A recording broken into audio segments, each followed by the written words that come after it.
तो हेलो दोस्तों, कैसे हो आप सब। उम्मीद करता हूँ बहुत अच्छे होगे और अपनी स्टडी को बहुत अच्छे से कंटिन्यू कर रहे होगे। तो आज की लाइव क्लास में आप सभी लोगों का बहुत बहुत स्वागत है।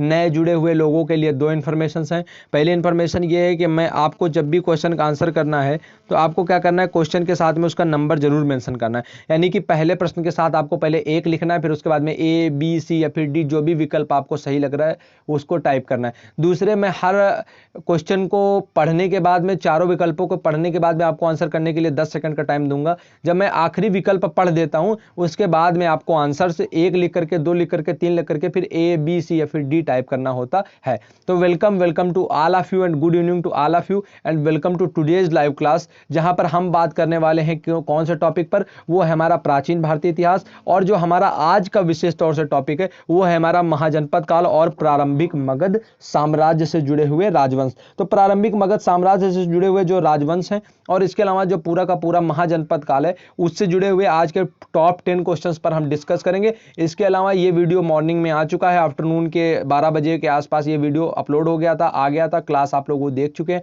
उसका लिंक मैं डिस्क्रिप्शन में ऐड कर दे रहा हूं, जिन लोगों ने नहीं देखा है वो जाकर के वहां से इस लाइव क्लास को देख लेंगे। तो पहला क्वेश्चन है, निम्न में से कौन सा महाजनपद दक्षिण भारत में था। तो आपको बताना है कि सारे के सारे जो जनपद थे, ज्यादातर जो महाजनपद थे, पूरे के पूरे महाजनपदों में केवल एक महाजनपद ऐसा था जो दक्षिण भारत में था। आपको उसका नाम बताना है। ऑप्शन ए है कंधार, ऑप्शन बी है सूरसेन, ऑप्शन सी है अस्मक या फिर ऑप्शन डी है वज्र। तो कौन सा वह महाजनपद था जो दक्षिण भारत में अवस्थित था? ए कंधार, बी सूरसेन, सी अस्मक या फिर डी वज्जी। तो फटाफट 1 लिख करके फिर ए बी सी या फिर डी टाइप करके मुझे बताइए कि वो कौन सा महाजनपद था जो दक्षिण भारत में अवस्थित था। बाकी सारे के सारे जो थे वो भारत में, उत्तर भारत में हमारे अवस्थित थे, लेकिन एक था जो दक्षिण भारत में था। और इससे हमें यह भी पता चलता है कि दक्षिण के साथ में हमारा जो संबंध था वो ज्यादा घनिष्ठ नहीं था। तो करीब करीब 10 सेकंड का समय होने को है और फटाफट मैं अभी भी वेट कर रहा हूं। जो लोग लाइव नहीं आए हैं फटाफट लाइव आ जाएं। आप लोग जो लोग लाइव आ चुके हैं सभी लोगों को good evening to all of you and welcome. तो पहले प्रश्न पर यहां ध्यान लगाइए, कौन सा महाजनपद है जो दक्षिण भारत में था, आपको यह बताना है। कंधार में option A, Surasena option B, Asmaka option C या फिर वज्र ऑप्शन डी। तो फटाक से मुझे कमेंट कर दीजिए, 1 लिख करके फिर ए बी सी या फिर डी टाइप कर दीजिए। तो चलिए हम पहले प्रश्न का अपने सही जवाब देख लेते हैं। हमारे पहले प्रश्न का सही जवाब है ऑप्शन सी, अस्मक। जो अस्मक था यह कहां पर था? यह था हमारा दक्षिण भारत में। इसके अलावा अगर हम बात करें बाकी सारे महाजनपदों की तो वो हमारे उत्तर भारत से थे या फिर पश्चिम उत्तर भारत से थे, लेकिन जो अस्मक था यह हमारा दक्षिण भारत में अवस्थित एकमात्र महाजनपद था। और यह किस नदी के किनारे है? अस्मक है, मैंने आपको सुबह की क्लास में बताया था, यह था गोदावरी नदी के किनारे। तो दोस्तों अस्मक है गोदावरी नदी के किनारे, और गोदावरी नदी के किनारे जो अस्मक है यह दक्षिण भारत का एकमात्र महाजनपद है। इसलिए पहले प्रश्न का सही जवाब हो गया ऑप्शन सी, अस्मक महाजनपद। ठीक है, अब बढ़ते हम आज के अपने दूसरे प्रश्न की तरफ, देख लेते हैं हमारा दूसरा प्रश्न क्या है। लाइव क्लास रोज शाम को 8 बजे होती है। तो प्रसिद्ध धर्म अंगुत्तर निकाय में 16 महाजनपदों का उल्लेख मिलता है। यह धर्म ग्रंथ किस धर्म से संबंधित है? दोस्तों जो 16 महाजनपद है इनका उल्लेख आपको मैंने बताया था कि जो सबसे प्रामाणिक उल्लेख है वो हमें मिलता है अंगुत्तर निकाय में। इसके अलावा परिशिष्ट पर्वन में भी इसका उल्लेख मिलता है, लेकिन जो सबसे प्रामाणिक उल्लेख है वो मिलता है हमें अंगुत्तर निकाय में। आपको बताना है अंगुत्तर निकाय किस धर्म से संबंधित है? बौद्ध धर्म से, हिंदू धर्म से, जैन धर्म से या फिर इनमें से कोई नहीं। ए है हमारा बौद्ध धर्म, बी है हमारा हिंदू धर्म, सी है जैन धर्म या फिर डी इनमें से कोई नहीं। तो 2 लिख करके फिर ए बी सी या फिर डी टाइप कर दीजिए और मुझे बताइए जो प्रसिद्ध धर्म ग्रंथ अंगुत्तर निकाय है इसमें जो 16 महाजनपदों का उल्लेख मिलता है, यह अंगुत्तर निकाय नामक धर्म ग्रंथ किस धर्म से संबंधित है? बौद्ध धर्म से संबंधित, हिंदू धर्म से संबंधित या फिर जैन धर्म से संबंधित या फिर इनमें से कोई नहीं। ए बी सी या फिर डी, 2 लिख करके ए बी सी या फिर डी टाइप कर दीजिए। 10 सेकंड का टाइम खत्म हो रहा है धीरे धीरे, तो आप फटाफट आंसर टाइप कर दीजिए। जो भी लोग लाइव आ चुके हैं उन सभी लोगों का स्वागत है और फटाफट आप सभी लोग आंसर टाइप कर दें। और जो लोग भी आंसर नहीं कर रहे हैं वो लोग भी आंसर करने का प्रयास करें, ऐसा कुछ भी नहीं है। तो दूसरे प्रश्न का सही जवाब क्या है हम यहां से देख लेते हैं। बिल्कुल, जो दूसरे प्रश्न का हमारा सही जवाब है ऑप्शन ए, बौद्ध धर्म। जो अंगुत्तर निकाय है ये हमारा बौद्ध धर्म से संबंधित है। इसके अलावा जो परिशिष्ट पर्वन है वो हमारा जैन धर्म से रिलेटेड है, वहां पर भी हमें 16 महाजनपदों का उल्लेख मिलता है। लेकिन जो प्रामाणिक उल्लेख है अंगुत्तर निकाय का वो हमारा मिलता है किसमें? बौद्ध धर्म में। तो बौद्ध धर्म से रिलेटेड है, बौद्ध धर्म के संस्थापक थे महात्मा बुद्ध। तो चलिए हम बढ़ते हैं अपने तीसरे प्रश्न की तरफ, देख लेते हैं हमारा आज का तीसरा प्रश्न क्या है। हमारा तीसरा प्रश्न है, चंपा किस महाजनपद की राजधानी थी? तो आपको बताना है जो चंपा है यह किस महाजनपद की राजधानी थी, कौशल की, अस्मक की, गांधार की या फिर अंग की। चंपा किस महाजनपद की राजधानी थी? आपको महाजनपद का नाम बताना है, मैंने राजधानी का नाम बता दिया है। चंपा किस महाजनपद की राजधानी थी? Kaushal option A, Asmaka option B, Gandhara option C या फिर अंग ऑप्शन डी। तो 3 लिख करके फिर ए बी सी या फिर डी टाइप करके मुझे बताइए कि इस प्रश्न का सही जवाब क्या है। जो चंपा है वो किस महाजनपद की राजधानी था? कौशल की राजधानी था ऑप्शन ए, अस्मक की राजधानी था ऑप्शन बी, गंधार की राजधानी था ऑप्शन सी, अंग की राजधानी था ऑप्शन डी। आपके पास 10 सेकंड का टाइम है, फटाफट मुझे आंसर टाइप कर दीजिए और बताइए कि कौशल, अस्मक, गंधार या फिर अंग क्या है तीसरे प्रश्न का सही जवाब। चंपा किस महाजनपद की राजधानी था? तो ए बी सी या फिर डी टाइप कर दीजिए, 3 जरूर लिखिएगा, 3 लिख करके फिर ए बी सी या फिर डी टाइप कर दीजिए। तो चलिए लोगों के जवाब आ रहे हैं, देख लेते हैं इस प्रश्न का सही जवाब क्या है। तो हमारे तीसरे प्रश्न का सही जवाब है ऑप्शन डी, अंग। अंग देश के जो अंग महाजनपद था इसकी राजधानी क्या थी? अंग की जो चंपा था वो किसकी राजधानी थी? वो था अंग की राजधानी। तो चंपा कौन से महाजनपद की राजधानी थी? अंग महाजनपद की राजधानी थी। कौन? चंपा। चंपा किस महाजनपद की राजधानी थी? अंग महाजनपद की। इसलिए हमारे तीसरे प्रश्न का सही जवाब हो गया ऑप्शन डी, चंपा जो है वो किस महाजनपद की राजधानी था? वो था अंग महाजनपद का। चौथे प्रश्न की तरफ बढ़ रहे हैं, आज हम टॉप 10 क्वेश्चंस देखने वाले। देख लेते हैं हमारा आज का चौथा प्रश्न क्या है। तो हमारा आज का चौथा प्रश्न है, कुरु महाजनपद की राजधानी क्या थी? तो आपको बताना है कि जो कुरु महाजनपद था उसकी राजधानी कौन थी। ठीक है, तो आपको बताना है कुरु महाजनपद जो है उसकी राजधानी 3 और 4 ऑप्शन है आपके पास में। ऑप्शन ए है राजगृह, ऑप्शन बी है वाराणसी, ऑप्शन सी है इंद्रप्रस्थ या फिर ऑप्शन डी है काशी। कुरु महाजनपद की राजधानी आपको बताना है, राजगृह थी, वाराणसी थी, इंद्रप्रस्थ थी या फिर काशी। कौन थी कुरु महाजनपद की राजधानी? आप बताइए फटाफट मुझे। 4 लिख करके फिर ए टाइप कर दीजिए राजगृह कहने के लिए, बी टाइप कर दीजिए वाराणसी के लिए, सी टाइप कर दीजिए इंद्रप्रस्थ के लिए और डी टाइप कर दीजिए काशी के लिए। कुरु महाजनपद की राजधानी क्या थी? तो राजगृह, वाराणसी, इंद्रप्रस्थ या फिर काशी। ए बी सी या फिर डी। 4 लिख करके ए बी सी या फिर डी टाइप कर दीजिए। टॉप 10 क्वेश्चंस पर आज हम बात कर रहे हैं किन महाजनपद काल से। इसके अलावा जो हमारा पूरा का पूरा मगध साम्राज्य है, प्रारंभिक मगध साम्राज्य है, मौर्य वंश से पहले जो हमें देखने को मिलता है उसके बारे में आज हम बात कर रहे हैं। तो कुरु महाजनपद की राजधानी आपको बताना था, ये हमारा आज का चौथा प्रश्न था। ए टाइप करना था राजगिरी के लिए, बी टाइप करना था वाराणसी के लिए, सी टाइप करना था इंद्रप्रस्थ के लिए और डी टाइप करना था काशी के लिए। तो हमारे चौथे प्रश्न का सही जवाब है ऑप्शन सी, इंद्रप्रस्थ। कुरु महाजनपद की राजधानी क्या था? वो था हमारा इंद्रप्रस्थ। इंद्रप्रस्थ आधुनिक दिल्ली के हिस्सों में पड़ता है और इसे ही इंद्रप्रस्थ कहा जाता है। तो जो कुरु महाजनपद था इसकी राजधानी क्या था? वो था हमारा इंद्रप्रस्थ। इसलिए हमारे चौथे प्रश्न का सही जवाब है ऑप्शन सी, इंद्रप्रस्थ। तो बढ़ते हैं हम आज के अपने पांचवें प्रश्न की तरफ, देख लेते हैं हमारा आज का पांचवा प्रश्न क्या है। हमारा आज का पांचवा प्रश्न है, आधुनिक रुहेलखंड के हिस्से में कौन सा गणराज्य था? दोस्तों आजकल यूपीएससी हो, स्टेट पीसीएस हो, किसी भी स्टेट का पीसीएस हो, वो इस तरीके से प्रश्न पूछने में बहुत रुचि दिखा रहा है कि आधुनिक कौन से स्थान से महाजनपदों और उनकी राजधानियों का संबंध था। तो वहीं से मैंने एक प्रश्न बनाया है कि आधुनिक रुहेलखंड के हिस्सों में कौन सा गणराज्य था? पांचाल, गंधार, काशी या फिर कौशल।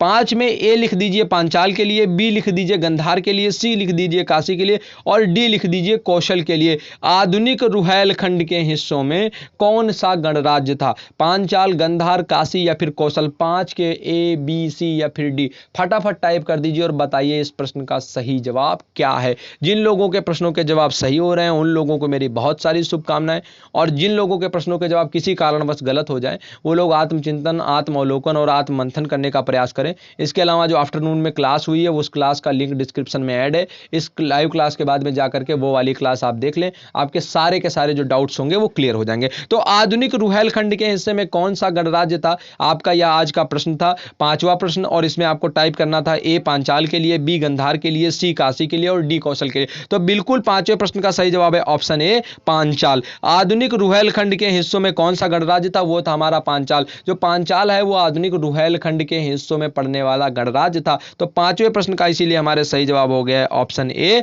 पांचाल। आधुनिक रुहेलखंड से संबंधित है पांचाल। बढ़ते हैं हम आज के अपने छठे प्रश्न की तरफ, देख लेते हैं हमारा छठा प्रश्न क्या है। हमारा आज का छठा प्रश्न है, कौन सा महाजनपद वर्तमान भारत की सीमाओं से बाहर था? तो ये सबसे आसान प्रश्न है, इसके बारे में मैंने आपको इन डिटेल चीजें समझाई हुई हैं, बताई हुई हैं और आपको पता भी चल जाएगा।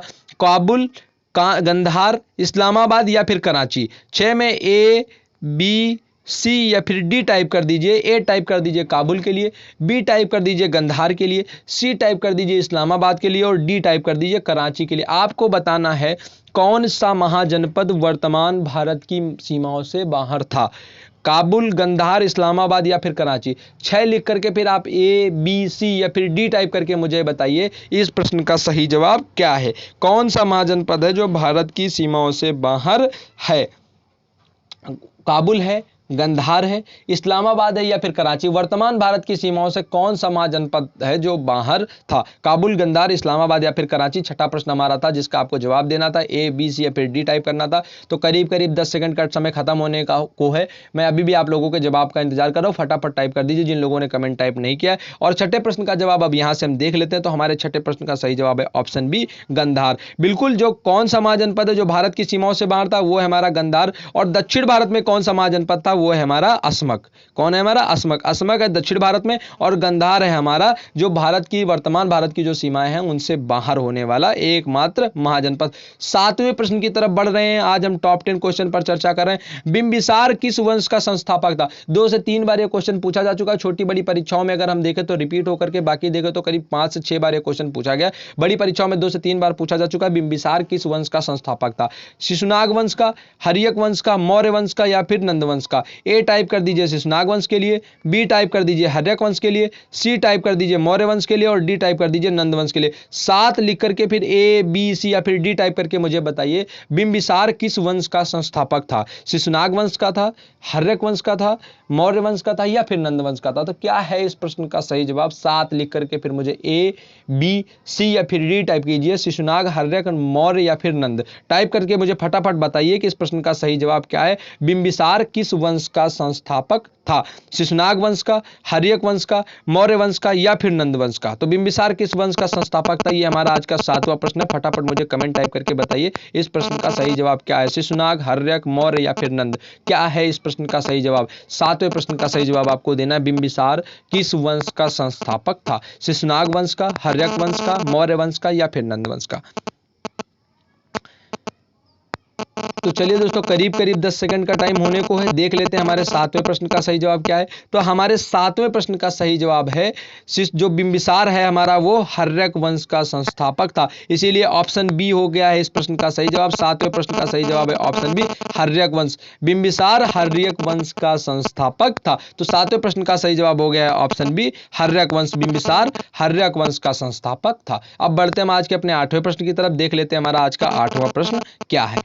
तो हमारा आज का 8वां प्रश्न है, किस शासक ने रथ मूसल तथा महाशिलाकंटक नामक 2 गुप्त हथियारों का प्रयोग किया था? यह क्वेश्चन भी बड़ी परीक्षाओं में 2 से 3 बार पूछा जा चुका है कि किस शासक ने, ये हमारा आज का 8वां प्रश्न है। 8वां प्रश्न हमारा कि कौन सा वो शासक था जिसके समय में रथ मूसल और महाशिलाकंटक इन 2 नाम के गुप्त अस्त्रों का प्रयोग किया गया था? वो था बिंबिसार, अजातशत्रु, उदयन या फिर अशोक। ऑप्शन ए टाइप कर दीजिए बिंबिसार के लिए, 8 लिख करके बी टाइप कर दीजिए अजातशत्रु के लिए, सी टाइप कर दीजिए उदयन के लिए या फिर डी टाइप कर दीजिए अशोक के लिए। और मुझे बताइए इस प्रश्न का सही जवाब क्या है। कौन सा वो शासक था जिसने रथमूसल और महाशिलाकंटक नामक 2 गुप्त हथियारों का प्रयोग किया हुआ था? बिंबिसार, अजातशत्रु, उदयन या फिर अशोक। 8 लिख करके फिर आप ए, बी, सी या फिर डी टाइप करके मुझे बताइए इस प्रश्न का सही जवाब क्या है। बिंबिसार था, अजातशत्रु था, उदयन था या फिर अशोक था? 8 लिख करके फिर ए, बी, सी या फिर डी टाइप कर दीजिए। बताइए कौन सा वो शासक था जिसने रथमूसल और महाशिलाकंटक नामक 2 गुप्त हथियारों का प्रयोग किया था? बिंबिसार था, अजातशत्रु था, उदयन था या फिर अशोक? 8 लिख करके ए, बी, सी, डी टाइप कर दीजिए। फटाफट काफी सारे लोगों के जवाब आ रहे हैं। तो चलिए 8वें प्रश्न का हम यहां से सही जवाब देख लेते हैं। तो हमारे 8वें प्रश्न का सही जवाब है ऑप्शन बी, अजातशत्रु। तो जो रथमूसल और महाशिलाकंटक थे, इन दोनों जो गुप्त अस्त्रों का उपयोग था वो अपने पहले युद्ध में किसने किया था? वो किया था अजातशत्रु ने। इसलिए हमारे 8वें प्रश्न का सही जवाब है ऑप्शन बी, अजातशत्रु। अजातशत्रु ने क्या किया था? रथमूसल और महाशिलाकंटक नामक 2 गुप्त हथियारों का प्रयोग किया हुआ था। यहां से हम अपने 9वें प्रश्न की तरफ बढ़ रहे हैं। हमारा 9वां प्रश्न है, किस शासक के समय में महावीर स्वामी और महात्मा बुद्ध को निर्वाण की प्राप्ति हुई थी? वो था कालाशोक, अशोक, कनिष्क या फिर अजातशत्रु? कौन सा वह शासक था जिसके समय में महावीर स्वामी और महात्मा बुद्ध दोनों की मृत्यु हुई थी, उनको निर्वाण की प्राप्ति हुई थी? 9 में फिर आप ए, बी, सी या फिर डी लिख करके बताइए इस प्रश्न का सही जवाब क्या है। कालाशोक, अशोक, कनिष्क या फिर अजातशत्रु? आज की लाइव क्लास की अंतिम प्रश्न की तरफ हम बढ़ रहे हैं। आज की लाइव क्लास से आप सभी लोग जुड़े, इसके लिए आप सभी लोगों का बहुत बहुत आभार और धन्यवाद। तो 90 प्रश्न में कालाशोक, अशोक, कनिष्क या फिर अजातशत्रु क्या है हमारे 90 प्रश्न का सही जवाब। इसके बाद हम आज का अपना 10वां और अंतिम प्रश्न देखेंगे। तो ए, बी, सी, डी टाइप करना है आपको 9 लिख करके। तो काफी सारे लोगों के जवाब आ गए हैं, चलिए देख लेते हैं हमारे 90 प्रश्न का सही जवाब क्या है। तो वो हमारे 90 प्रश्न का सही जवाब है ऑप्शन डी, अजातशत्रु। महावीर और महात्मा बुद्ध दोनों को निर्वाण की प्राप्ति किसके समय में हुई थी? वो हुई थी अजातशत्रु के समय में। और पहली बौद्ध संगीति भी अजातशत्रु के समय में ही हुई थी। दूसरी हुई थी कालाशोक के समय में, फिर अशोक और फिर कनिष्क के समय में। तो दोनों को निर्वाण की प्राप्ति हुई थी अजातशत्रु के समय में। 90 प्रश्न का सही जवाब है ऑप्शन डी, अजातशत्रु। अब यहां से हम बढ़ते हैं आज के अपने 10वें और अंतिम प्रश्न की तरफ। आपका हमारा आज का 10वां और अंतिम प्रश्न है, जीवक किसका राजवैद्य था? बिंबिसार का, घनानंद का, शिशुनाग का या फिर महापद्मनंद का? तो 10 लिख करके फिर ए, बी, सी या फिर डी टाइप कर दीजिए और मुझे बताइए इस प्रश्न का सही जवाब क्या है। ए टाइप कर दीजिए बिंबिसार के लिए, बी टाइप कर दीजिए घनानंद के लिए, सी टाइप कर दीजिए शिशुनाग के लिए और डी टाइप कर दीजिए महापद्मनंद के लिए। जीवक किसका राजवैद्य था? कौन सा वह राजा था? बिंबिसार था, घनानंद था, शिशुनाग था या फिर महापद्मनंद था? कौन सा वह राजा था जिसका जीवक राजवैद्य हुआ करता था? 10वां और आज का ये अंतिम प्रश्न है।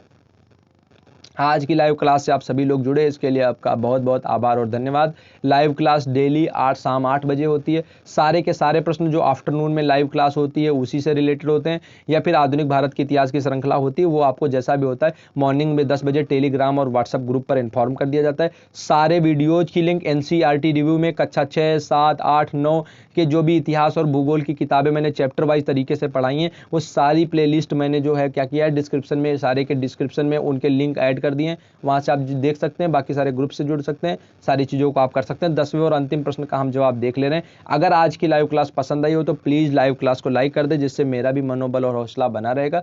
साथ ही साथ अगर आपको अच्छा लगा तो अपने दोस्तों के साथ शेयर करें और चैनल को सब्सक्राइब नहीं किया तो कर लें, बेल आइकन दबा लेंगे तो लाइव क्लास की नोटिफिकेशन आपको मिलती रहेगी। अगर आप ग्रुप्स में हैं तो मैं वहां पर लिंक पोस्ट कर देता हूं, तो आपको अगर चैनल सब्सक्राइब नहीं करना चाह रहे हैं तो कोई जरूरी नहीं है। 10वें और अंतिम प्रश्न का हमारे सही जवाब है ऑप्शन ए, बिंबिसार का। जीवक जो राजवैद्य था वो था हमारा बिंबिसार का। तो बिंबिसार का जो बिंबिसार की अगर हम बात करें तो बिंबिसार हम देखते हैं पहले हमें हर्यक वंश के समय में दिखाई देता है, उसके संस्थापक के रूप में उभर करके आता है। और पहले मौर्य साम्राज्य में देखें तो मगध में देखें तो मैं पहला ये जो है साम्राज्य दिखाई देता है और जीवक इसी बिंबिसार का राजवैद्य होता है। और ये अपने एक पड़ोसी देश के राजा के इलाज के लिए जीवक को वहां पर भेजता है। इस प्रकार इसके मित्रवत व्यवहार करने का अपने साथी राजाओं के साथ में पता चलता है। तो 10वें और अंतिम प्रश्न का सही जवाब था ऑप्शन ए, बिंबिसार का। तो आज की लाइव क्लास से जुड़ने के लिए एक बार पुनः आप सभी लोगों का आभार और धन्यवाद। Thank you so much, thank you.